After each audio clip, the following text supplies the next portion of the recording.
বিএনপির পরিণতি শেখ হাসিনার চেয়ে আরো ভয়াবহ হবে। রড নিয়ে আসছে, চাপাতি নিয়ে আসছে, আমাদের কাছে ভিডিও পর্যন্ত আছে। বিএনপির ওই সন্ত্রাসীরা রড চাপাতি দিয়ে আমাদের গাড়িতে মারছে, ভিডিও আছে, আমরা আপনাদেরকে ভিডিওগুলো দিব। এটা এখন একটা বাড়ি দিলে এটা ভেঙে যাবে, আপনারা দেখলে বুঝতে পারবেন পুরোটা কিভাবে সেটে ছিন্ন বিচ্ছিন্ন হয়ে গেছে। এটা তো কোনো বোতলের বাড়ি হইতে পারে না। এই জায়গায় দেখেন প্রত্যেকটা জায়গায় তারা ইট দিয়ে কিভাবে মারছে, প্রত্যেকটা জায়গায়, এবং পিছনে তারা ভেঙে এমন ভাবে ছিন্ন বিচ্ছিন্ন করছে। এরপরে আরেকটা ইট ফার্দার ওই পাশ দিয়ে আসলে যাকে লাগতো সেই মানুষটা মারা যাইতো।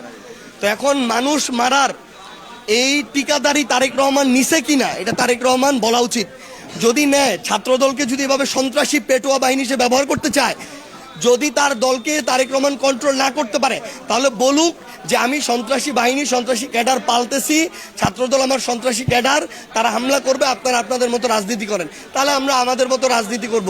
কিন্তু এইভাবে উপরে উপরে ভালোর ভান ধরে ভিতরে ভিতরে এই ধরনের ছাত্রলীগ যে মানে যেইভাবে বেপরোয়া ছিল, সন্ত্রাসী বাহিনী ছিল, একইভাবে ছাত্রদলকে তারেক রহমান পরিচালনা করতেছে।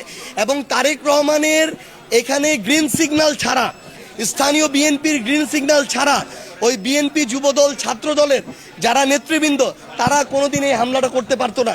যারা নেতা কর্মী সন্ত্রাসীরা আছে, কেউ হামলা করতে পারতো না। ফ্যালকন অ্যালুমিনিয়াম মাল্টিলেয়ার অ্যানোডাইজড হওয়ায় সম্পূর্ণ স্ক্র্যাচ প্রুফ। Falcon aluminium.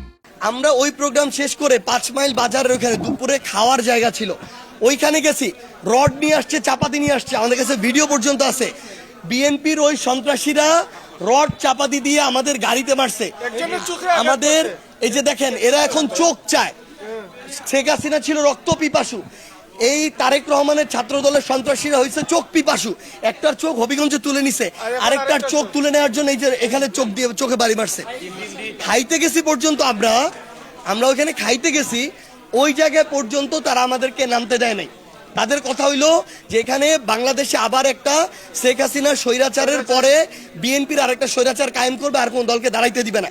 এটা যদি হয়, বিএনপির পরিণতি শেখ হাসিনার চেয়ে আরো ভয়াবহ হবে।